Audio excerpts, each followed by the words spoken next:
Baik, kita mulai Bapak Ibu. Assalamualaikum warahmatullahi wabarakatuh. Waalaikumsalam Waalaikumsalam warahmatullahi warahmatullahi wabarakatuh. wabarakatuh. Selamat warahmatullahi wabarakatuh. Baik, Bismillahirrahmanirrahim. Alhamdulillahilladzi la tatibu sholihati illa bi. Wassallallahu ala sayyidina wa maulana Muhammadin wa ala alihi washabihi. Bapak Ibu yang saya hormati, alhamdulillah siang hari ini kita kembali dipertemukan ya. Setelah minggu kemarin kita tertunda pertemuannya, alhamdulillah sekarang sudah kembali sehat walafiat dan semoga Bapak Ibu semuanya juga dalam keadaan sehat walafiat semuanya. Ini ya. Amin. Amin. Sama-sama Pak dosen. Saya ingin menanyakan kabar dulu Bapak Ibu sampai di mana proses menulisnya ya. Jadi yang kemarin sengaja saya memang belum memberi link untuk pengumpulan tugas ya. Sementara disimpan dulu oleh Bapak Ibu ya. Tapi yang pasti Bapak Ibu sudah mulai mencoba untuk menulis di bagian bab yang kedua. Lepas aku. Mungkin ya Bapak Ibu mengalami kesulitan ya atau kendala. Karena itu siang hari ini nanti kita akan membahas terkait dengan penulisan bagian yang kedua dari proposal Bapak Ibu semuanya.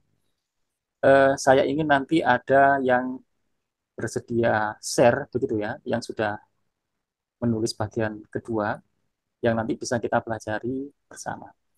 Ada Bapak Ibu yang nanti bisa share, menampilkan tulisannya? Ada? Yang nanti kita gunakan untuk belajar bersama-sama. Ada?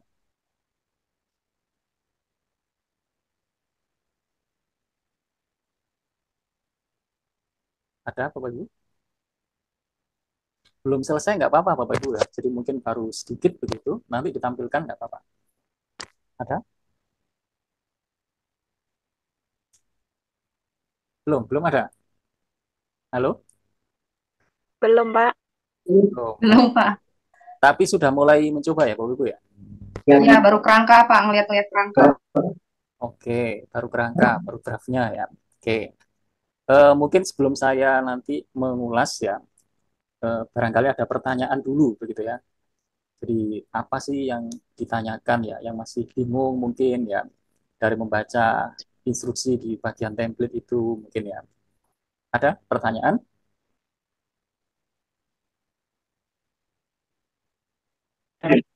Izin bertanya Pak. J, baik. Pak Ahmad Fauzi.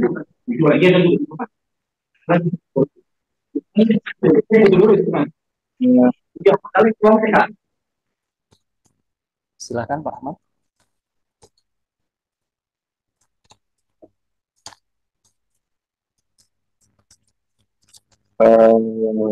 Saya untuk lanjutan dari ini kan nanti jadinya masih proposal Pak ya, belum langsung jadi. Itu nanti berhentinya di beberapa. Kalau skripsi kan otomatis sampai daftar pustaka, bahkan juga ada profil kita nanti. Kalau apa namanya seminar proposal kita ini itu nanti berhenti di bab apa? Soalnya kami juga belum dapat juknis dari PJJ bagaimana berkaitan dengan penulisan proposal dan skripsi. Biasanya kan antar kampus berbeda. Mungkin yang sekarang ini adalah yang khusus berkaitan dengan mata kuliah dari Bapak ini. Terima kasih. J, baik. Baik, terima kasih Pak Ahmad Fauzi ya. Jadi tugas ini nanti sampai saya amankan dulu Bapak Ibu ya. Baik, sudah ada pertanyaan dari Pak Ahmad Fauzi ya. Ini nanti sampai mana begitu ya, sampai bab apa ya. Jadi tugas ini nanti eh, ini hanya tugas menulis proposal ya Bapak Ibu ya. Jadi proposal itu adalah sebuah usulan begitu ya. Jadi ini nanti eh, belum berbentuk skripsi, belum ya. Jadi kalau sudah skripsi itu sudah utuh sampai bab 5 begitu ya. Lalu sudah ada sampai setelah bab 5 ada daftar pustaka, ada profil dan seterusnya, lampiran dan seterusnya. Tapi tugas ini nanti ini hanya wujudnya adalah proposal penelitian, begitu Bapak Ibu ya. Maka nanti isinya itu hanya sampai metodologi ya, bab 3. Jadi isinya itu hanya 3 bab, yaitu bab 1 pendahuluan, bab 2 tinjauan literatur, bab 3 metode penelitian. Jadi isinya nanti hanya sampai di situ, sampai di metode. Jadi tugas ini, jadi latihan ini nanti itu nggak sampai betul-betul terjun ke lapangan sampai penelitiannya, nggak sampai ya. Jadi ini hanya membuat rancangan penelitian, begitu ya. Jadi belum sampai ke lapangannya. Jadi nanti sampai bab 3, Pak. Seperti template yang sudah diterima oleh Bapak Ibu ya. Jadi itu kan sampai bab 3 ya, bab metode. Nah, setelah bab metode itu ada eh, daftar pustakanya, begitu ya. Jadi proposal itu juga perlu dilengkapi dengan daftar pustaka. Jadi karena saat kita menulis bab 2 tinjauan literatur itu kan berarti ada buku atau jurnal ya atau publikasi yang lain yang dibaca begitu ya. Sehingga meskipun ini adalah proposal tetap ada eh, bagian daftar pustaka setelah bab 3 itu Pak, setelah metode penelitian. Persis seperti template yang saya share gitu ya. Jadi tugas ini nanti sampai di situ saja Pak. Jadi nggak sampai ada bab 4, bab 5 enggak ya. Jadi kalau itu nanti eh, skripsi betulannya ya.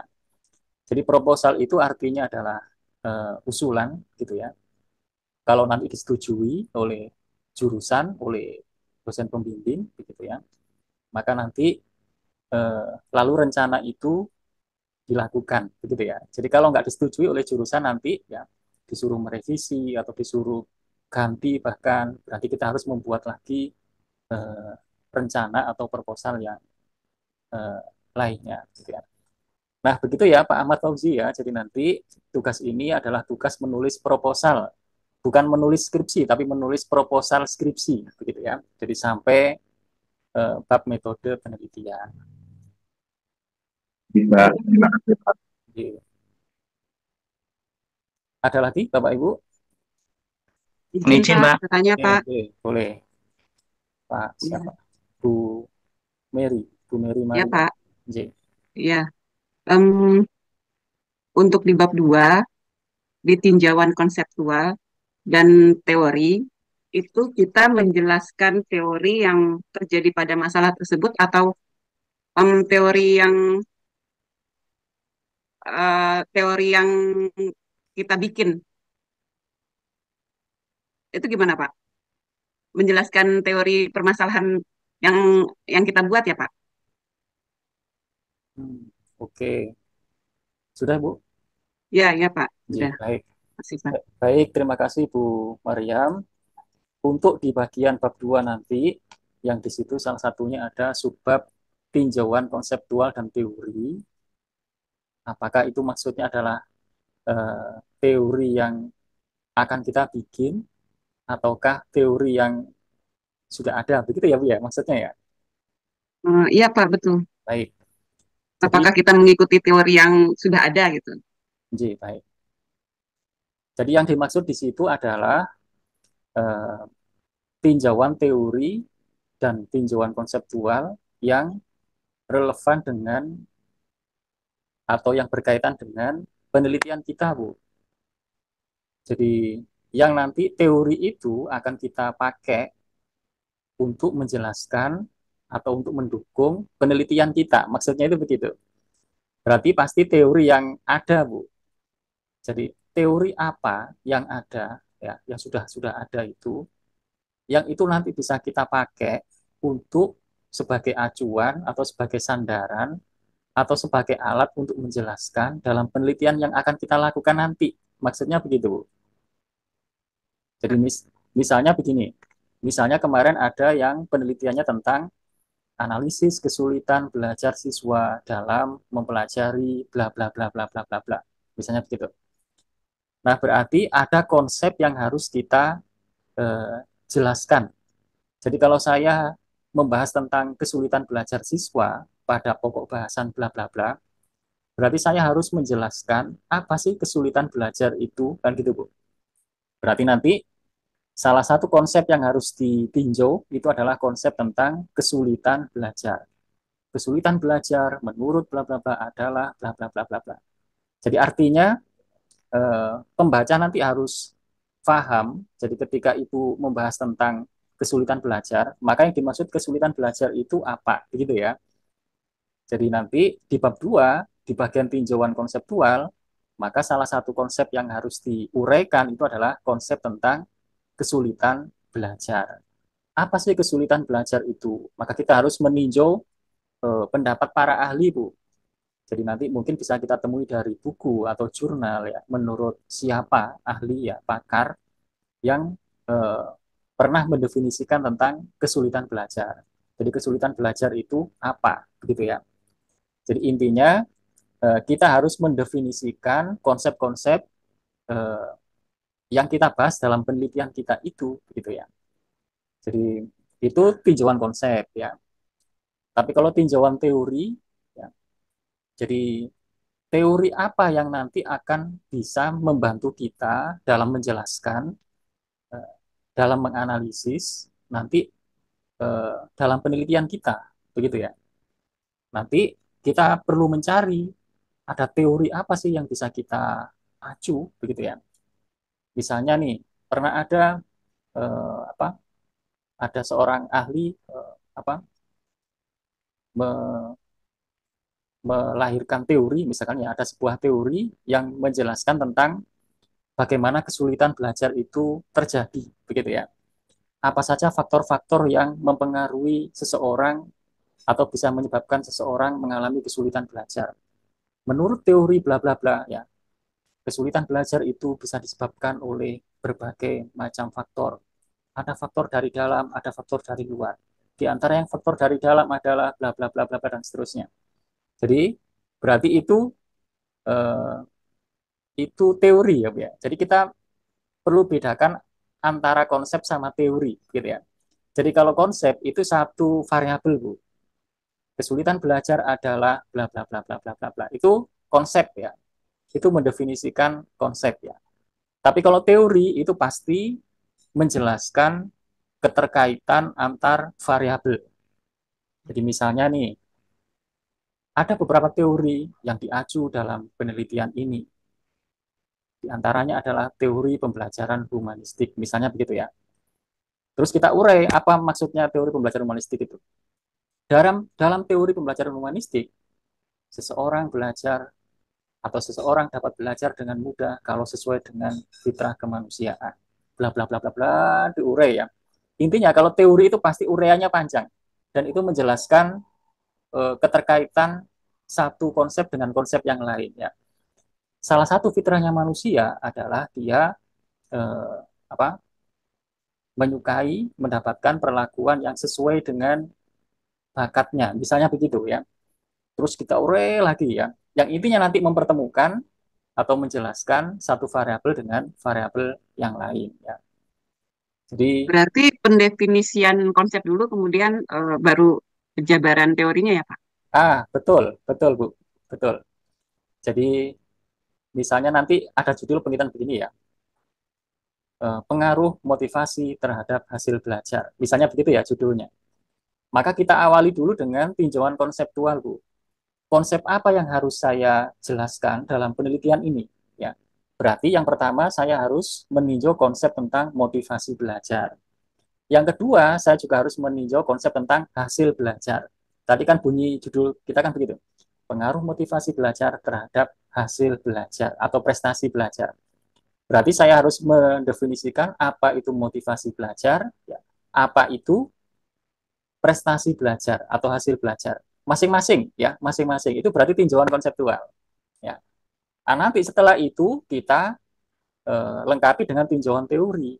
Teori apa yang relevan? Ya pasti teori-teori yang berkaitan dengan pembelajaran ya. Misalnya ada teori apa yang apa? Misalkan Saya teori pakai teori intristik, Pak. teori Intristik. gimana itu Bu? Teori motivasi intristik. Intrinsik. Iya, Pak. Ya, jadi Intristik ya. ya itu misalnya gimana Bu bunyi teorinya Bu? Motivasi berasal dari keinginan internal individu untuk terlibat dalam sebuah kegiatan. Nah, Itu nanti kan bisa dilanjutkan Bu ya narasinya ya. Jadi mungkin nanti diawalinya dengan bahwa motivasi itu secara umum bersumber dari dua dua arah kan gitu ya, dari dalam dan dari luar, Ya, intrinsik dan ekstrinsik. Jadi yang termasuk intrinsik itu adalah bla bla bla bla bla, yang termasuk ekstrinsik adalah bla bla bla bla bla, misalkan gitu ya. Nah itu kan yang menjelaskan bagaimana keterkaitan antar konsep ya. Jadi nanti itu kalau dilanjutkan, jadi seseorang yang memiliki dorongan yang cukup kuat dalam dirinya, bla bla bla, dan kemudian ditambah dengan dorongan yang berasal dari luar, maka akan menjadi bla bla bla bla bla. Dan jika itu terjadi, maka nanti pada akhirnya hasil belajarnya akan bla bla bla bla bla, berpotensi untuk menjadi lebih baik dan seterusnya. Nah itu kan berarti penjelasan ya. Jadi seperangkat narasi ya, penjelasan yang bisa mengkaitkan satu variabel dengan variabel yang lain. Jadi ketemunya motivasi dan hasil belajar tadi itu dibantu narasinya oleh teori yang tadi itu. Kan gitu Bu ya. Nah, jadi itu bedanya antara tinjauan konseptual dan tinjauan teori. Nah, bisa jadi nanti teori yang diacu itu bukan hanya satu teori ya, tapi bisa lebih dari satu. Selain itu, teori yang juga diacu dalam penelitian ini adalah teori bla bla bla bla bla. Dalam teori ini dan seterusnya. Nah, itu nanti nulisnya di bagian tinjauan konseptual dan tinjauan teori. Ya. Jadi kalau tinjauan konseptual itu ya mendefinisikan variabel itu ya, setiap variabel masing-masing ya. Tapi kalau tinjauan teori itu nanti pasti seperangkat narasi yang bisa menjelaskan keterkaitan antar variabel. Jadi bagaimana variabel-variabel yang kita bicarakan itu berkaitan begitu ya, dibantu narasinya menggunakan teori yang kita acu. Berarti sudah mulai dicoba ya Bu ya? Sudah ya Bu ya? baru baru oret-oretan Pak. Nah, bagus Bu. Terima kasih Dilanjutin. Pak. Oke. Ada lagi Bapak Ibu? Sebenarnya Pak, J, Pak Miftahuddin. iya. Eh, mungkin kalau secara pribadi saya belum masuk ke bagian dalam. Jadi Bapak menjelaskan tentang adanya penolakan proposal, Pak. Tentunya kita menginginkan proposal itu bisa di ACC dan kita bisa melaksanakan apa yang sudah menjadi tugas. Yang ingin saya tanyakan sejauh mana atau apa saja yang menjadi kendala tidak di ACC-nya atau ditolaknya proposal, Pak. Tentunya kita kan harus berhati-hati biar nanti proposalnya syukur-syukur bisa di ACC semua gitu, Pak. Jadi kita mengetahui dulu kelemahan atau kekurangan apa yang biasanya terjadi proposal ditolak. Terima kasih, Pak. Assalamualaikum. Salam J, baik Pak Miftahuddin, luar biasa ya. Apa yang biasanya menjadikan proposal itu ditolak, begitu ya Pak ya? J, eh, biar nanti kecil kemungkinannya ditolak, mungkin ada beberapa hal yang perlu kita eh, cermati Bapak Ibu ya. Yang pertama, kita memastikan bahwa eh, proposal penelitian kita itu mengangkat tema yang relevan dengan keprodian kita. Jadi kan prodi kita itu PAI Pak ya, Pendidikan Agama Islam ya.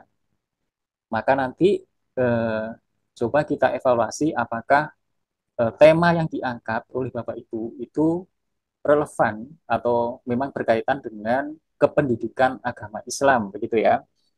Jangan sampai ternyata oh ini bukan terkait pendidikan agama Islam ini lebih tepatnya bidang ekonomi misalnya begitu ya misalnya.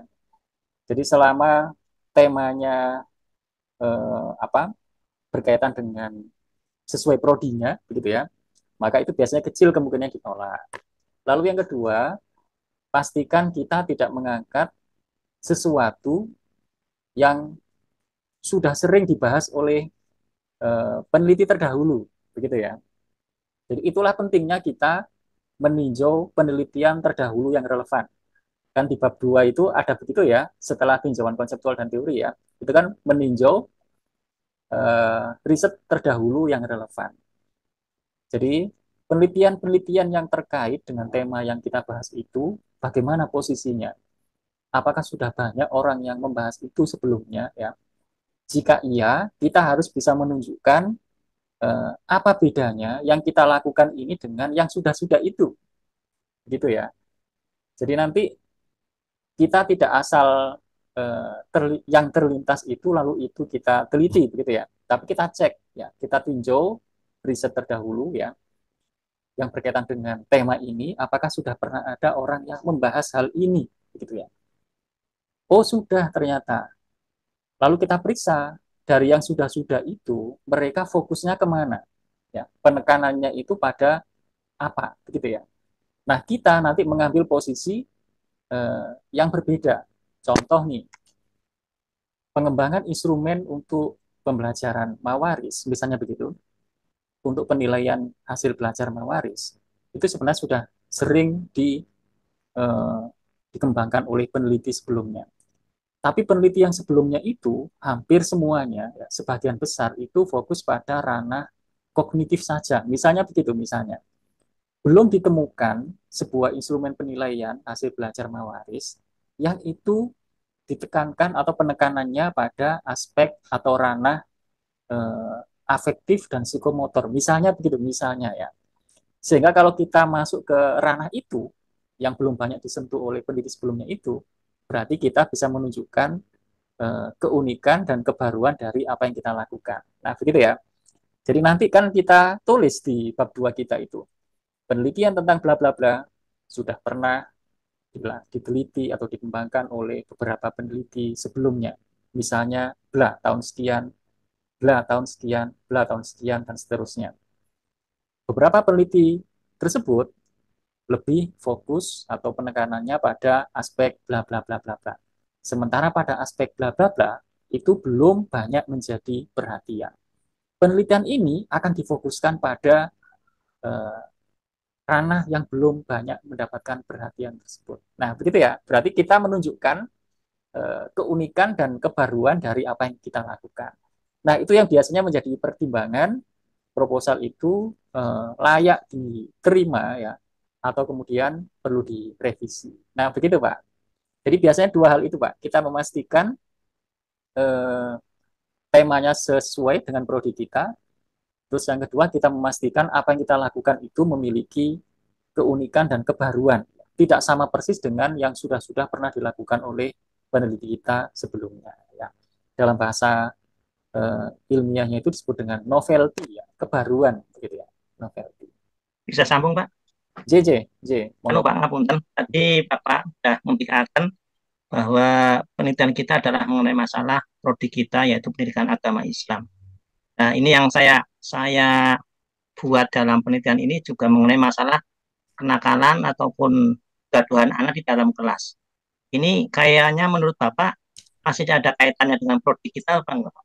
Tentunya selama ini keberadaan anak-anak tentunya yang basicnya adalah sekolah di naungan Islam seperti MTS dan yang lain-lain, ini perlu adanya penanganan masalah etika, Pak. Ini kayaknya bisa masuk ke Bangga, Pak, sebelum saya terlanjur untuk lebih dalam melaksanakan juga. Iya, makasih betul, Pak. Bapak menulis pada judulnya bagaimana, Pak? Kenakalan anak di dalam kelas, Pak. Oke. Jadi kalau Bapak menulisnya kenakalan anak di dalam kelas, memang tidak secara langsung itu berkaitan dengan PAI, kan gitu, Pak ya. Tetapi itu nanti kalau dibaca atau dipresentasikan isinya, pasti akan kelihatan, oh iya ini PAI, gitu ya. Nah, untuk menghindari orang tidak underestimate ya, maksudnya supaya dari baca judulnya saja sudah orang mudah menerima bahwa itu PAI, begitu ya, maka baiknya nanti pada judul pun sudah tersirat ini PAI, begitu ya. Maka judul yang tadi itu mungkin perlu dipoles, Pak, dikontekskan dengan pendidikan agama Islam ya. Jadi apa yang mau digarap dari penelitian yang tadi itu, Pak? Apakah Bapak mau memotret ya, ataukah Bapak ingin menguji cobakan sesuatu yang diduga akan berhasil untuk mengatasi hal itu? Ataukah Bapak ingin mengembangkan sesuatu yang bisa mengatasi hal itu? Begitu, Pak. Kalau yang pertama tadi hanya memotret ya. Jadi Bapak ingin mengungkap, mendeskripsikan, yang memotret sebuah fenomena. Ataukah Bapak itu ingin melalui penelitian ini menguji cobakan sesuatu, ya, bereksperimen, mungkin suatu pendekatan, mungkin suatu metode yang diduga nanti akan berhasil untuk mengatasi masalah itu. Nah, begitu Pak ya. Kalau arahnya Bapak mau kemana? Arah saya itu ingin mengetahui sejauh mana dalam menangani kenakalan anak di kelas, Pak, agar kita tahu sejauh mana apa termasuk kesalahan kita karena kurang adanya istilahnya pendekatan kepada anak, kepada orang tua, atau mungkin memang sudah zamannya anak sekarang itu berbeda dengan zamannya kita, mungkin maksud saya begitu, Pak. Baik. Sejauh mana gitu loh. Apa mungkin karena kesalahan saya selaku guru yang sekarang itu mengkikis adanya kurang digugu dan ditiru atau gimana gitu, maksud saya gitu Pak. Baik. Berarti itu cenderungnya memotret Pak ya, memotret. Jadi lebih ke analisis fenomena ya. Jadi analisis fenomena kenakalan bla bla bla bla bla bla bla. Jadi itu nanti Bapak akan memotret dari berbagai sudut begitu ya, nanti dari guru, dari siswa, dari orang tua dan seterusnya. Nanti akan ketemu penjelasannya begitu ya. Oh, ternyata pada faktor inilah apa yang menjadi penyebab terjadinya fenomena itu gitu ya. Berarti Bapak cenderungnya nanti memotret Pak. Misalnya nanti boleh diawali dengan kata-kata analisis fenomena apalah duduk yang menjadi perhatiannya. Itu PAI Pak. Jadi itu PAI. Saya masuk ya Pak. Masuk Pak. Cuma nanti judulnya perlu Pak, biar ada masuk ke PAI-nya atau gimana Pak? Itu cukup kayaknya Pak. Jadi bisa dengan judul kecil, diberi judul kecil di bawahnya, yang intinya adalah dalam konteks pendidikan agama Islam ya. Jadi dalam nanti PA itu sebagai perspektifnya begitu ya. Atau nanti munculnya itu ya di dalam penjelasan proposalnya itu di dalamnya ya. Tapi itu dekat sih Pak, maksudnya meskipun nggak ada kata-kata PA itu masuk dalam cakupan ya. Jadi nanti tentang PAI itu apa saja sih yang bisa kita bidik gitu ya. Mungkin ada yang membidik tentang bahan ajar Pak. Bahan ajar untuk pendidikan agama Islam ya. Mungkin ada yang membidik tentang metode pendekatan atau tekniknya. Mungkin ada yang membidik terkait dengan asesmennya atau penilaiannya. Mungkin ada yang membidik tentang karakteristik siswa, begitu ya. Jadi termasuk sikap, kepribadian, ya. Jadi yang itu diharapkan yang nanti kaitannya dengan hasil belajar dari PAI itu ya. Jadi banyak hal yang bisa dibidik tentang PAI itu ya. Jadi nanti silahkan melalui pintu mana yang menjadi bahan perhatiannya ya. Jadi kalau bicara asesmen ya asesmen pendidikan agama Islam ya. Jadi mungkin saya pernah mencontohkan ya yang terkait dengan itu loh Pak. Pendidikan sejarah itu loh. Saya pernah cerita belum ya yang soal itu ya? Kalau nggak salah pernah ya. Saya lupa ingat ya. Jadi misalnya begini Pak. Ini tentang sejarah kebudayaan Islam atau sejarah pendidikan Islam ya. Kalau di sekolahan itu namanya Pak. Kalau pembelajaran sejarah. SKI Pak, Sejarah Kebudayaan Islam. Oh baik. Sejarah Kebudayaan Islam. SKI ya. Nah itu kan nanti bisa masuk di itu ya.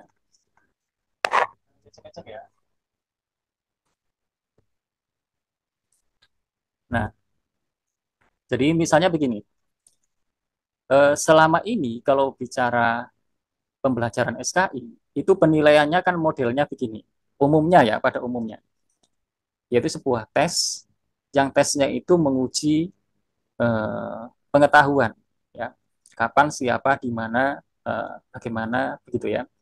Jadi umumnya soal-soal SKI itu menguji pengetahuan.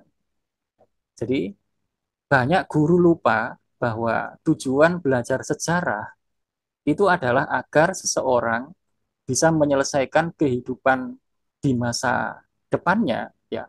Jadi dia bisa menyelesaikan permasalahan kehidupannya menggunakan pengetahuan sejarahnya. begitu ya.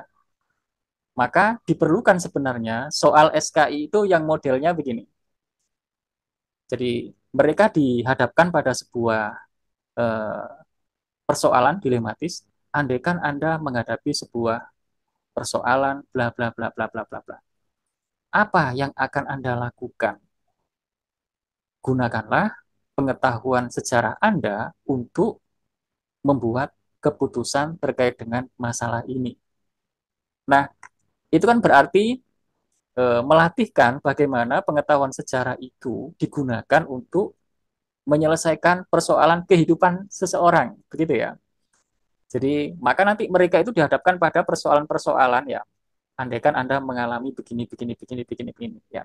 Jadi kita beri situasi-situasi yang problematik, bagaimana situasi itu pernah dihadapi oleh orang-orang terdahulu, begitu ya. Apa yang akan Anda lakukan? Atau buatlah sebuah keputusan. Gunakanlah pengetahuan sejarah Anda untuk membuat keputusan ini. Misalnya begitu.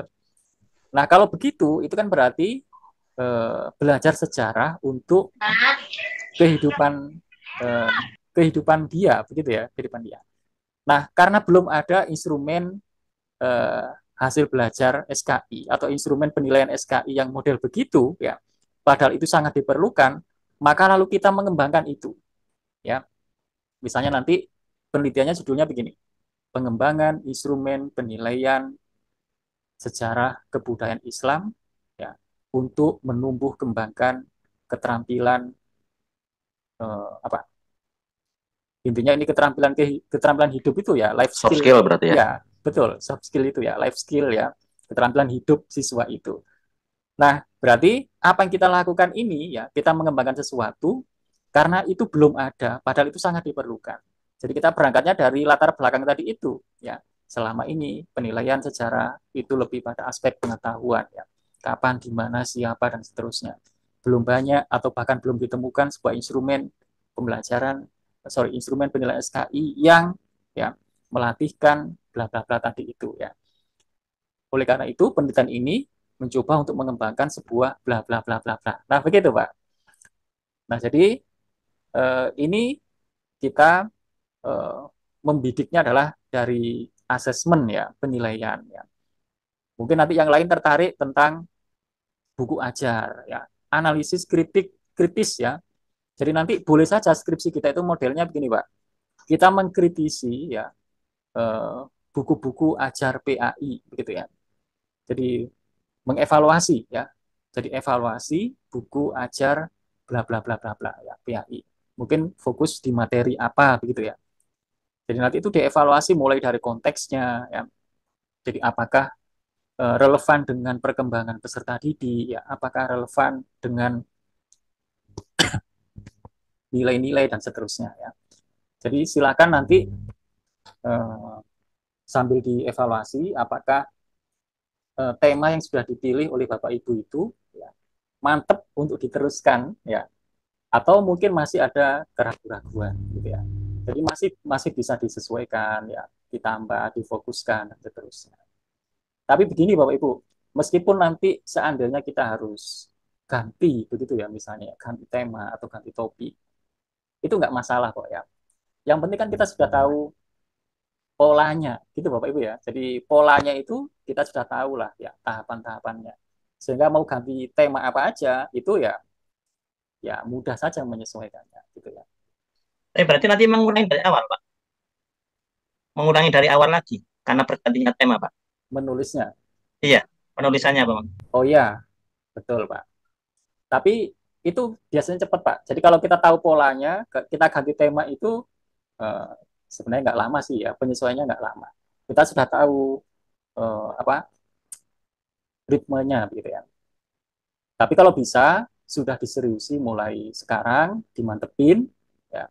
Kalaupun penyesuaian itu nggak banyak gitu ya, sedikit-sedikit gitu ya. Yang penting dua tadi Pak, sudah relevan dengan jurusan ya.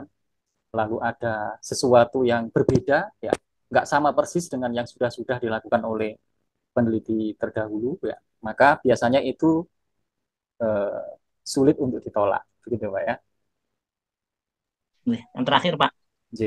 Saya mohon maaf, saya tidak bisa on kamera, satu karena sambil ngajar Pak. J, Barangkali ada suaranya nggak ada congkotnya, mohon maaf Pak. Gitu. J, J, J, Terima kasih Pak. J, Izin bertanya juga Pak dosen. J, J, J. Pak Ahmad. Ya, pastinya orang yang bertanya ini bingung Pak dosen. Yang mau ditanyakan seperti ini Pak dosen. Pada bab 2 itu dijelaskan tentang poin-poin tinjauan konseptual dan teori, tinjauan hasil penelitian, dan yang terdahulu, terus kerangka berpikir. Yang jadi masalah sekarang pada poin B, tinjauan hasil penelitian, ini kami tidak menemukan penelitian sebelumnya, karena termasuk ini metode baru. Dan kami mengangkat judul seperti ini. Masalahnya seperti ini. Penerapan cara cepat baca kitab, artinya orang itu santri atau siapa saja menggunakan metode ini cepat. Baca kitabnya sesuai dengan waktu yang ada, mungkin sekitar 7 bulan. Tapi bermasalah setelah 10 bulan masih belum. Akhirnya kami menggunakan judul kurang optimalnya metode cara cepat baca kitab pada lembaga kami. Kira-kira kami nanti menggunakan konsep yang mana, terus teori apa. Sedangkan sumber-sumber yang sifatnya seperti ini sulit bagi kami, sulit tidak menemukan, beda dengan penelitian umum lainnya. Itu artinya konsepnya bagaimana, kira-kira arahan dari Pak dosen, dan teori yang digunakan bagaimana. Tinjauan hasil penelitian ini kan fokusnya penelitian sebelumnya, mungkin seperti itu. Jadi kalau sebelumnya tidak ada penelitian, kami bagaimana? Itu yang pertama.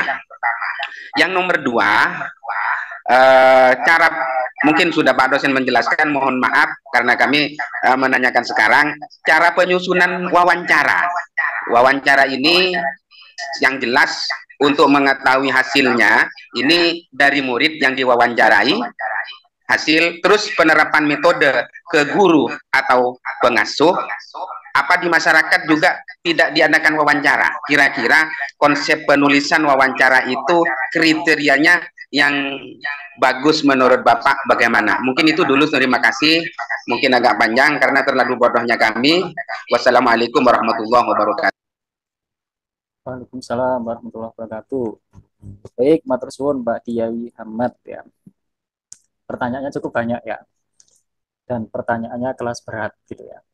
Yang pertama, bagaimana kalau penelitian kita ini itu belum pernah ada orang yang meneliti sebelumnya ya.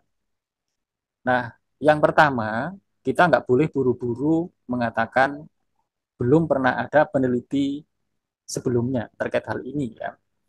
Jadi, kenapa kita nggak boleh buru-buru? Karena yang dimaksud dengan penelitian terdahulu yang relevan terkait dengan penelitian kita, itu tidak selalu terkait dengan judulnya, Pak. Jadi tidak selalu kita kalau nyari ya, apakah sudah pernah ada penelitian seperti ini sebelumnya, itu kata kuncinya tidak selalu menggunakan kata kunci pada judul kita. Misalkan saya cek di Google, ya, saya ketik judul saya, ya, lalu ternyata nggak ada, misalnya begitu ya. Nah, jadi cara ngeceknya tidak selalu menggunakan kata kunci yang persis seperti judul penelitian kita. Jadi yang dimaksud dengan penelitian terdahulu yang relevan itu bisa jadi ternyata penelitian terdahulu itu nggak ada mirip-miripnya kalau dilihat judulnya. Tetapi dia relevan untuk diacu sebagai landasan penelitian kita. Ya. Padahal kalau dilihat judulnya itu nggak ada mirip-miripnya, misalnya begitu ya. Contohnya begini nih. Contohnya, dulu ada orang meneliti, lalu temuannya itu adalah bahwa 12% kesuksesan di dunia kerja itu adalah karena faktor IQ, begitu ya. Nah, lalu temuan itu ya dibaca oleh orang namanya Daniel Goleman itu ya. Lalu dia meneliti, dia penasaran, berarti ada faktor di luar yang 12% itu, ya, di luar IQ, yang lebih menentukan kesuksesan dunia kerja. Lalu dia meneliti apa itu, ya, faktor di luar IQ itu, ya. Lalu dia menemukan ada yang disebut misalnya kecerdasan emosional, kan gitu ya. Lalu ada yang menemukan kecerdasan spiritual dan seterusnya, gitu ya. Jadi dia cara ngeceknya bukan tentang IQ, ya, tapi justru dia menjadikan riset yang tadi itu sebagai acuan untuk meneliti lebih lanjut, begitu ya. Nah, ini poin yang pertama, Pak. Jadi apa belum pernah ada orang yang eh, meneliti berkaitan dengan pembelajaran kitab kuning. Ini konteksnya kan kitab kuning, Pak, ya. Jadi apakah belum pernah ada? Ada, Pak. Ya, Pak. Banyak, ya. Jadi terkait dengan pembelajaran, ya, cara belajar baca kitab itu sudah ada banyak, ya. Misalkan nanti Bapak bisa ngeceknya pakai Google Scholar, Pak, ya. Ini saya share. Misalnya Bapak menggunakan, diketik saja scholar.google.com begini, Pak, ya. Jadi scholar.google.com. Jadi nanti kita nelusuri riset-riset terdahulu, nelusuri teori, ya, nelusuri konsep. Bapak Ibu bisa pakai salah satunya Google Scholar, ya, atau Google Cendekia. Kalau websitenya scholar.google.com, ya. Misalkan saya cek nih di sini, ya. Misalnya terkait dengan baca, metode baca, ya. Metode baca kitab. Misalnya begitu dulu. Nanti saya nggak boleh puas dengan satu kata kunci, ya. Jadi saya nggak boleh puas dengan satu kata kunci. Misalnya tadi saya menggunakan kata metode baca kitab kuning. Itu ada beberapa riset terdahulu, ya, yang pernah bicara tentang baca kitab kuning, ya, baca kitab kuning, baca kitab kuning, ya. Jadi ini masing-masing ada jurnalnya, gitu ya. Jadi ini kalau kita nanti kutip, ya, sumbernya, ini Bapak Ibu bisa ini klik di sini nih. Nah, ini nanti tinggal di copy ini daftar pustakanya ini, Pak. Kalau pakai APA, ya, standar yang apa, ya, ini nanti tinggal di copy, ya. Tentang apa isinya nanti ini diklik, itu ada isinya tentang apa. Tapi ini belum tentu relevan, ya. Jadi kita harus klik dulu apa sih isinya, ya. Mereka penekanannya pada apa. Yang jelas dia terkait dengan baca kitab kuning juga, begitu ya. Metode terkait membaca kitab kuning dan seterusnya. Nah, kalau belum nemu, kita coba ganti kata kunci yang lain, ya. Jadi kita nggak boleh puas dengan satu kata kunci, ya. Jadi bisa jadi berbahasa Indonesia kita belum nemu, kita ganti bahasa Inggris, ya. Kita bisa menggunakan juga bahasa Arab dan seterusnya, ya. Jadi intinya poin yang pertama adalah itu, ya. Termasuk tadi ketika kita tinjauan konseptual, tinjauan teori, ya. Bapak Ibu bisa menggunakan ini juga, ya.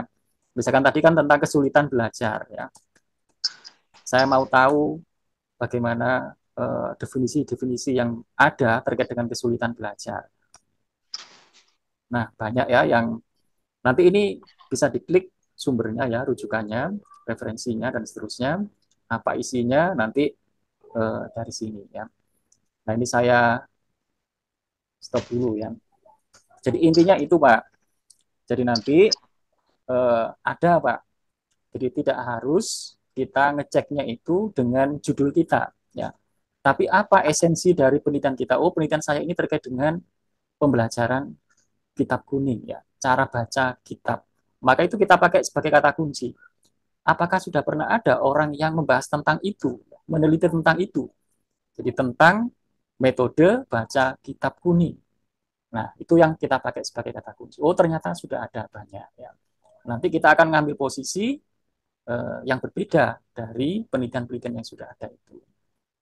Nah, itu yang pertama, ya, Pak Hamad. Ya, Pak. Terima kasih, Pak. Terima kasih, Pak. Nah, yang kedua tadi, nanti Bapak ada wawancaranya, begitu, Pak, ya? Iya, wawancara. Penyusunan kalimatnya. Jadi ketika nanti harus wawancara ini kan terutama untuk mendapatkan data yang lebih dalam, gitu Pak ya. Jadi untuk pendalaman data nanti akan ditempuh melalui wawancara. Nah, yang ditanyakan Pak Ahmad itu bagaimana pertanyaannya, begitu ya. Jadi susunan pertanyaannya. Jadi pernah kita bahas di minggu yang lalu ya.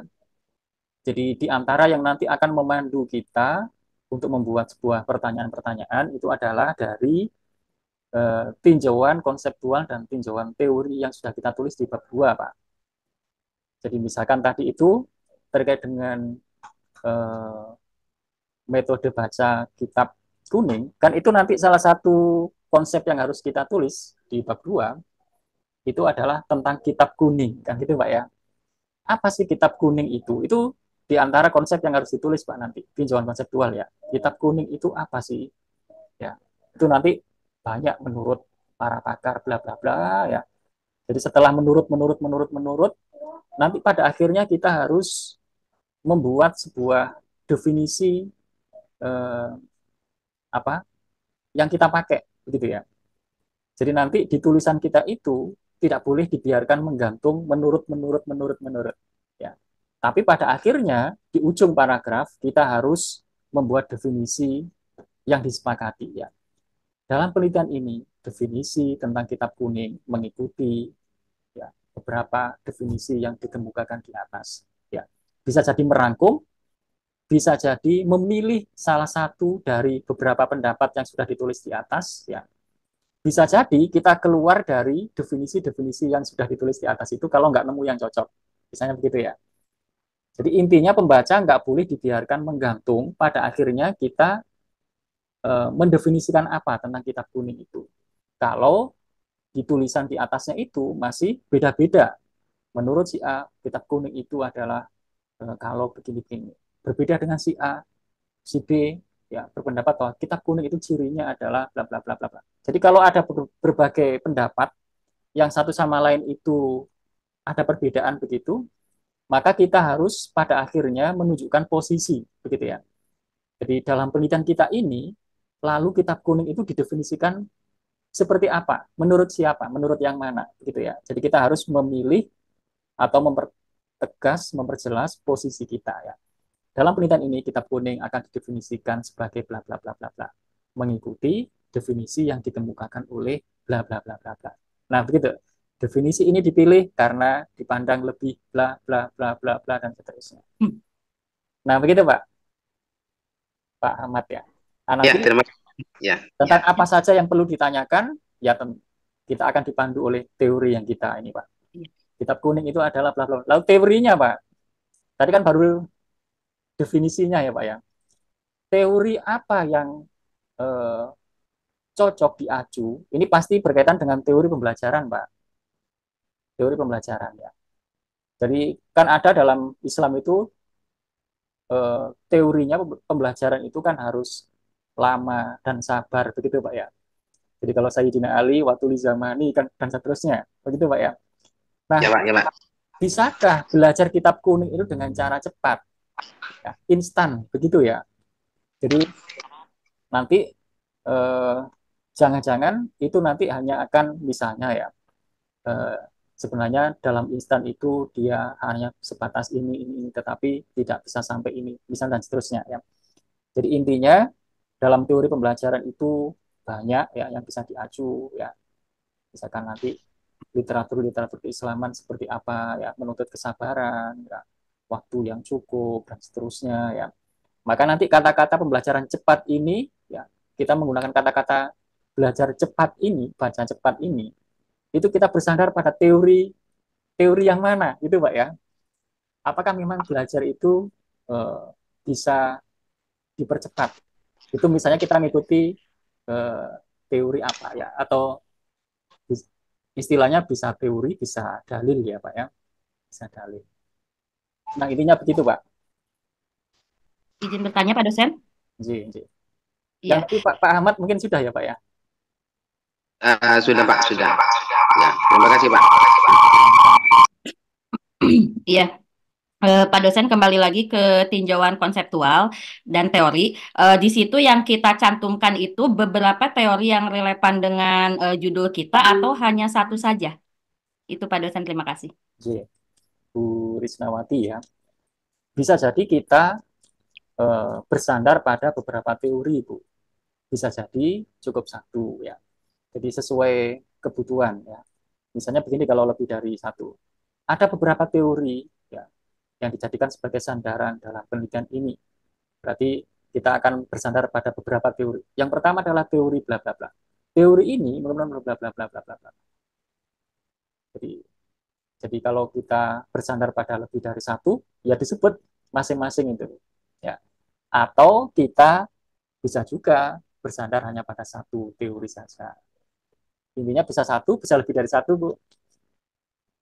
Ya, siap Pak dosen, terima Yang kasih. intinya teori itu mendukung ya kita untuk apa, dalam penelitian kita gitu ya. Jadi kita pilih yang menurut kita itu relevan. Ya.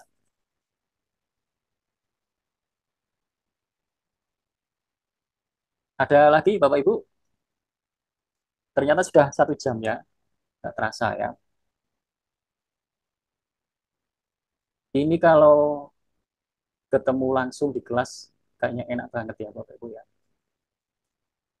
Iya Pak, betul. Iya Pak, betul. Iya Pak, betul ya Pak. Iya. Tapi ini jauh-jauh ya Bapak Ibu ya. Iya Pak, Iya, Pak. lumayan Pak, Lumayan. jauhnya. Tapi luar biasa. Pak, jauh. Semangat-semangat luar biasa. Sebenarnya kalau sebelum masuk ini pertanyaan banyak Pak. Tapi kenapa setelah melihat Bapak dengan senyum sabarnya itu kok hilang semua? Ini ada apa? Pak Hamad bisa aja ya. Tadi sudah keluar semua gitu Pak pertanyaannya Pak. Belum sebenarnya Pak. Ini kalau dipertanyakan sulit Pak. Tetapi untuk menulisnya itu jauh lebih sulit lagi itu Pak. Oh gitu. Yang penting sudah dimulai ya Bu ya.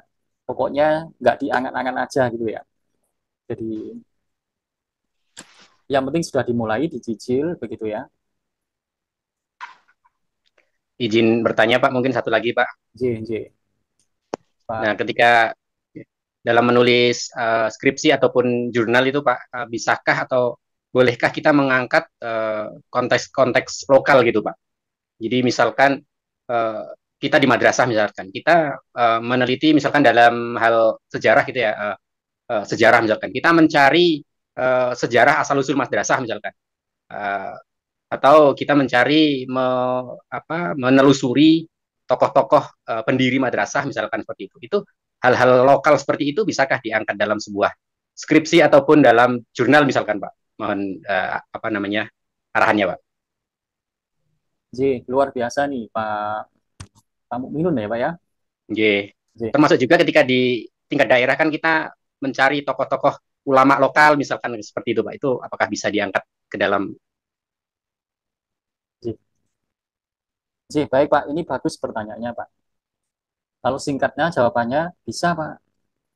Jadi mengangkat nilai-nilai kearifan lokal ya, atau tokoh lokal ya. Yang penting itu tokoh ya Pak ya. Jadi nanti yang diangkat itu ketokohannya itu ya. Bisa begitu. Bahkan Pak, penelitian itu bisa kasuistik begitu ya. Jadi studi kasus itu bisa kasusnya itu adalah kelompok, bisa individu, Pak. Kalau individu itu misalnya begini. Kalau saya kan di jurusan matematika, Pak, ada judul begini misalnya. Analisis fenomena analisis fenomena anak fobia matematika. Jadi penelitian ini hanya meneliti satu anak, Pak. Satu anak yang mengalami fobia matematika. Fobia matematika ya. Kan mencari anak yang fobia matematika juga sulit ya. Jadi ini dan kasus ini memang kasus langka ya. Jadi ada anak fobia matematika. Fobia itu berarti ketakutan irasional ya. Jadi dia menakuti sesuatu yang seharusnya tidak ditakuti. Jadi dia ini fobia matematika. Jadi mendengar kata matematika saja dia sudah ketakutannya luar biasa. Ya. Lalu penelitian ini ingin mengungkap fenomena itu, fenomena langka itu ya. Jadi nanti yang diteliti ya satu anak ini, dia diungkap, dipelajari sejak kapan ini terjadi, ya bagaimana awal mulanya. Jadi wawancaranya itu mendalam pada satu anak siswa itu ya, dan kemudian mewawancarai juga orang tuanya, mewawancarai gurunya dan seterusnya. Jadi bisa juga yang model begitu, Pak. Jadi mengangkat sebuah tokoh ya, seorang tokoh ya, atau mengangkat sebuah sekolah tertentu ya. Jadi kalau memang ada pengetahuan yang bisa digali dari sekolah itu, gitu Pak ya. Jadi nanti bahkan banyak artikel yang dimuat di jurnal-jurnal bagus ya, itu mengangkat pengetahuan-pengetahuan lokal, gitu Pak. Jadi misal nih di suatu sekolah ya, dia memiliki kebiasaan yang unik ya, yang itu mungkin tidak ditemukan di sekolah-sekolah yang lain ya, yang kebiasaan itu eh, bisa menginspirasi ya kalau diungkap ya, kalau diketahui oleh banyak orang ya. Nah itu juga boleh Pak, bagus ya. Jadi silakan boleh saja mengangkat, asalkan tadi itu ada pengetahuan yang menarik ya, penting ya kalau diungkap ya. Kan penelitian itu kan goalnya untuk mendapatkan sebuah pengetahuan baru gitu ya. Jadi pengetahuan ya. Jadi ada sebuah pengetahuan baru ya, yang itu kalau diketahui oleh banyak orang, maka orang akan mendapatkan manfaatnya gitu ya. Bisa Pak, bisa begitu ya. Boleh. Baik Pak, terima kasih Pak. Sama-sama Pak. Masih ada Bapak Ibu? Atau sedikit Pak? Sedikit. Ya, boleh. Misalnya mau meneliti Pak, mau meneliti tapi metodenya belum dipublikasi, cuman digunakan secara lokal. Misal ini, bagaimana ini mungkin menurut Bapak? Yang nomor 2 mungkin ini terakhir, Bapak ini secanggih ini kira-kira sudah berapa kali meneliti yang sampai bagus itu Pak? Kami ini artinya kami harus biar seperti Bapak harus meneliti berapa kali seperti itu Pak? Terima kasih Pak. Tadi yang pertama itu, yang dimaksud metode itu metode apa Pak? Ya ini kan ada metode ini ada metode turunan. Dulunya itu ada metode akselerasi. Ini digunakan dalam pondok pesantren sudah berjalan. Setelah itu diadopsi lagi oleh suatu pondok pesantren jadi metode bukan akselerasi tapi metode metode sambil bermain, cara cepat bermain sambil bermain, itu intinya. Terus dari itu metode yang 2 itu kami rangkum jadi metode di bawahnya akselerasi, di atasnya bermain. Jadi ada penambahan yang dari yang akselerasi ini terlalu berat, yang dari turunan keduanya terlalu ringan. Akhirnya kami menggunakan yang tengah-tengah. Ini diterapkan selama 7 bulan dengan modul 4, yang 4 1 bulan 1 bulan 4 bulan, lalu prakteknya 7 bulan, dan setelah dicek alhamdulillah beres semua, bisa diterapkan dengan materi lain, ini sukses. Itu kendalanya. Sekarang ada sampai 10 bulan 8 bulan ini kok jalannya itu seperti keong Pak. Ini yang mau diteliti. Jadi metode materi ini atau mata kuliah ini bagi kami sangat menguntungkan Pak. Artinya kami tahu kelemahannya itu Pak. Artinya kami mau mengoreksi diri. Itu yang wawancara itu ya sebagai narasumbernya saya sendiri nantinya Pak. Yang mewawancara itu yang diwawancari saya. Dari titik mana yang kelemahannya itu Pak. Seperti itu Pak. Terima kasih. Lihat ceritanya itu sepertinya nanti arah penelitiannya Pak Ahmad itu adalah evaluasi ya Pak ya. Jadi sepertinya metode yang dimaksud itu kan masih belum mapan begitu ya. Jadi dia pernah dikembangkan, lalu pernah dimodifikasi, lalu pada ujung-ujungnya ada indikasi keberhasilannya kurang memuaskan begitu ya. Jadi kalau lihat ceritanya itu cocok menjadi sebuah latar belakang untuk lalu kita melakukan evaluasi, begitu ya. Jadi penelitian evaluasi itu karakteristiknya begitu Pak. Jadi ada sebuah program, tapi kemudian belum ada tanda-tanda keberhasilan yang memuaskan sehingga patut dievaluasi program itu ya. Nanti akan ketemu pada bagian mana yang ternyata belum optimal gitu ya, sehingga kemudian akan bisa memperbaiki program itu ya. Maka nanti mungkin dekat-dekat misalnya judulnya adalah evaluasi program bla bla bla bla bla bla bla tadi itu di sekolahnya ya Pak ya. Jadi nanti apa saja yang dievaluasi mulai dari konteksnya, inputnya, prosesnya sampai produknya. Nah, jadi nanti akan kelihatan nanti di bagian mana yang eh, kurang mendukung keberhasilan tadi itu. Nah, mungkin mungkin itu Pak komentar singkatnya. Seperti apa penelitian evaluasi? Contoh yang pernah saya kirim itu juga termasuk model penelitian evaluasi ya. Nah, yang kedua tentang saya sudah berapa banyak melakukan penelitian begitu ya yang ditanyakan Pak Ahmad ya. Nanti bisa dicek saja di Google, ketik saja Pak Budi Manfaat, pasti dia akan menampilkan Google Scholar ya. Di situ nanti pasti akan menampilkan penelitian-penelitian yang sudah pernah saya lakukan dan dipublish di jurnal ya. Dan di situ ada buku ya, buku-buku yang sudah terbit ya. Jadi saya alhamdulillah senang menerbitkan buku ya. Jadi ada buku yang tentang statistik, tentang matematik ya. Nanti bisa dicek di Google Scholar ya Bapak Ibu ya. Nah, mungkin itu ya. Jadi nanti intinya mata kuliah ini ya itu menjadi wahana ya Bapak Ibu ya. Makanya kan kalau saya sangat mengawal prosesnya Bapak Ibu ya. Jadi saya sangat senang dari awal sampai di pertemuan ini itu aktif sekali Bapak Ibu bertanya ya. Dan dari tugas-tugas yang terkirim itu menunjukkan belajar yang sungguh-sungguh begitu ya.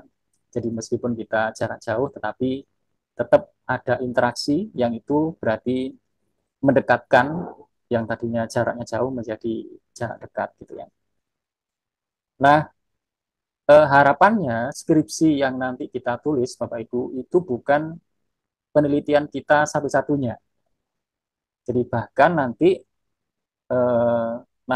harapannya kita itu selain menjadi seorang pendidik adalah seorang peneliti. Harapannya itu begitu ya. Jadi jangan lalu nanti skripsi sudah selesai ya, lalu lulus S1, lalu merasa bebas ya, sudah tidak lagi tertarik untuk menekuni bidang-bidang penelitian gitu ya. Karena nanti pasti banyak hal yang menuntut kita untuk perlu melakukan sebuah penelitian ya. Bahkan kalau Bapak Ibu menyeriusi dunia penelitian, itu banyak kesempatan-kesempatan penelitian dengan dana hibah Bapak Ibu ya. Jadi yang ditawarkan oleh kementerian-kementerian dan itu biasanya cukup besar dananya ya. Jadi banyak kementerian yang mendukung ya, mendanai kegiatan-kegiatan penelitian yang bermanfaat ya. Mungkin Pak Ahmad begitu ya Pak Ahmad ya. Pak Ahmad ya. Ya Pak. Pak, mau bertanya. Ji. Betul tidak kalau seorang peneliti itu harus berpikir kritis syaratnya? Ji, betul sekali Pak. Betul. Akan tetapi pada saat ini kayaknya untuk berpikir kritis itu sangat langka gitu. Kiat-kiatnya Pak. Ji. Betul Pak. Kalau boleh disambung Pak, apakah ada tawaran tidak membuat skripsi? Tidak membuat skripsi? Iya, misalnya ada tawaran lain, tidak usah skripsi tapi harus mengajukan ini mungkin ada Pak. Oh, baik. Baik, yang pertama tadi Pak siapa ya? Pak Asep Pak. Pak Asep ya, Pak Asep. Berpikir kritis, betul Pak. Jadi faktanya memang di ruang-ruang pembelajaran ya, baik di sekolah maupun di perguruan tinggi itu tidak semakin menunjukkan semakin banyak mahasiswa yang berpikir kritis. Baik mahasiswa maupun siswa ya. Jadi faktanya tidak menunjukkan semakin banyak orang yang berpikir kritis ya. Nah, diantaranya adalah karena kalau menurut saya nih, itu tidak banyak ruang-ruang pembelajaran yang memberi kesempatan untuk orang bertanya atau berpikir kritis, begitu ya. Maka memang ini harus kita latihkan ya sebagai guru ya. Jadi kita di sekolahan atau kita di perguruan tinggi itu mengajak atau melatihkan murid-murid kita itu untuk berpikir kritis ya. Contohnya begini Pak, dan ini sudah saya tulis di link yang pernah saya share ke Bapak Ibu di video pembelajaran itu. Jutaan orang sudah biasa melihat apel jatuh. Ingat kan dengan kata-kata itu Pak? Tapi hanya Newton yang bertanya mengapa. Kata-kata ini ada kan yang pernah saya share itu ya, di kumpulan video itu loh. Jutaan orang sudah biasa melihat apel jatuh, tapi hanya Newton yang bertanya mengapa. Ya. Jadi Newton itu kritis ya dengan mempertanyakan hal-hal yang sebagian besar orang itu melihat sesuatu yang biasa, apel jatuh dari atas ke bawah itu. Tapi Newton mempertanyakannya, kenapa ya kok apel jatuh ke bawah, ya, ke bumi. Ya. Lalu dia mengamati, bereksperimen, mencatat hasil eksperimennya, ya, menganalisis, lalu menemukan pengetahuan baru itu, ya, yang kita kenal sebagai hukum gravitasi itu, ya. Nah, jadi nanti kalau kita terbiasa begitu, ya, jadi terlatih untuk bertanya, ya, terlatih untuk kritis, begitu ya. Biasanya kita akan menemukan ide-ide, begitu ya, untuk penelitian, ya. Jadi biasanya kita sulit menemukan masalah ya atau mendapatkan judul begitu ya. Itu biasanya karena kita belum terlatih untuk kritis begitu ya. Jadi kita baru hanya melihat sesuatu ya tetapi tidak memperhatikannya. Nah, setuju nih saya Pak Asep ya. Pak Asep setuju Pak. Sangat setuju. Iya, terus kemudian Pak, dari apa yang Bapak terangkan tadi, saya ambil kesimpulan ini betul atau tidak. Pola-pola yang diambil ketika membuat satu proposal ataupun skripsi, pola-pola tersebut berarti harus logis ya Pak ya. Sangat logis sekali gitu. Jadi saya sangat senang melihat apa pembicara atau mendengar pembicaraan Bapak, ilmu-ilmu dari Bapak karena mengajarkan tentang logika berpikir gitu yang terstruktur gitu, punya kerangka yang ini yang saya sangat antusias dengan mata kuliah ini sehingga berpikir itu mempunyai pola gitu, mempunyai kerangka. Akan tetapi Pak, pada akhir-akhir ini ketika seseorang itu berpikir kritis kemudian menemukan satu masalah, susah untuk mengungkapkan kritisinya itu sulit terkait dengan undang-undang ITE lah dan lain-lain gitu. Sehingga mahasiswa itu seolah-olah bukan mahasiswa saja, tapi orang-orang tuh untuk mengkritisi sesuatu saja kayaknya susah. Jangan ini nanti begini, ada ketakutan-ketakutan gitu loh Pak. Ini yang dikhawatirkan nanti di masa depan di anak-anak kami nanti jadi orang yang benar tapi diam. Ketika mengkritisi sesuatu itu karena dia takut akan ancaman-ancaman tersebut gitu. Nah ini yang saya pengen tanyakan ke Bapak gitu. Bagaimana solusinya Pak? Betul Pak, setuju Pak. Jadi mungkin itu berkaitan dengan cara ya Pak ya. Jadi sebenarnya pemerintah tidak menutup keran untuk orang berpikir kritis ya, kalau saya melihatnya ya. Karena kalau kita perhatikan yang kemudian ditangkap, yang kemudian dibekukan itu kadang-kadang memang pikiran-pikiran kritis yang keterlaluan gitu ya. Jadi artinya tidak semua pikiran kritis gitu ya. Ada banyak hal ya, banyak keran yang bisa kita tempuh ya. Termasuk kalau kita perhatikan ada pikiran-pikiran kritis yang disampaikan lewat sesuatu yang tidak mudah ditolak, yaitu misalnya tulisan berupa karya novel, begitu ya. Banyak novel-novel di Indonesia itu sebenarnya adalah pikiran-pikiran kritis, ya. Tapi dia mudah diterima, begitu ya. Jadi pikiran kritis yang mudah diterima dan orang tidak tersinggung membacanya, ya. Karena dia dikemas secara apik, ya, dikemas novel, ya, novelis, begitu ya. Artinya orang tidak tersinggung secara langsung begitu ya. Nah, nanti kita sebagai guru ya, sebagai pelajar juga sama. Misalnya kita bisa lewat tulisan-tulisan di kolom-kolom koran ya. Jadi selama kita tidak sampai menghina ya, menghujat ya, maka pikiran-pikiran kritis juga kita tidak dibekukan ya Pak ya. Jadi tidak dimatikan ya. Tergantung polanya berarti ya Pak ya. Betul, cara ya. Caranya ya. Ya Pak, terima kasih Pak. Saya juga menempuh begitu Pak. Jadi saya juga kadang-kadang menulis di kolom ya, di koran ya. Kalau saya seringnya nulis berupa buku Pak. Termasuk kritik saya di dalam dunia pendidikan itu nanti yang insya Allah juga akan segera terbit dalam bentuk buku. Itu judulnya begini Pak. Saya tertarik menulis Pak soalnya. Nah bagus Pak, bagus. Nanti yang insya Allah segera terbit itu judul buku saya, judulnya begini Pak. Ini tentang penilaian formatif, tapi judul kecilnya itu judulnya begini. Mengukur untuk mengukir. Jadi selama ini penilaian di sekolah-sekolah itu kan kadang-kadang terlalu fokus pada penilaian sumatif, Pak. Jadi mengabaikan gitu ya, Pak. Mengabaikan penilaian formatif ya. Jadi kalau penilaian sumatif itu kan untuk mengukur capaian di akhir semester atau di akhir tahun ya, Pak ya. Kalau penilaian formatif itu kan penilaian yang sepanjang proses pembelajaran itu. Dia tujuannya untuk membentuk ya, untuk membangun ya. Jadi dia mengukur untuk mengukir, begitu ya.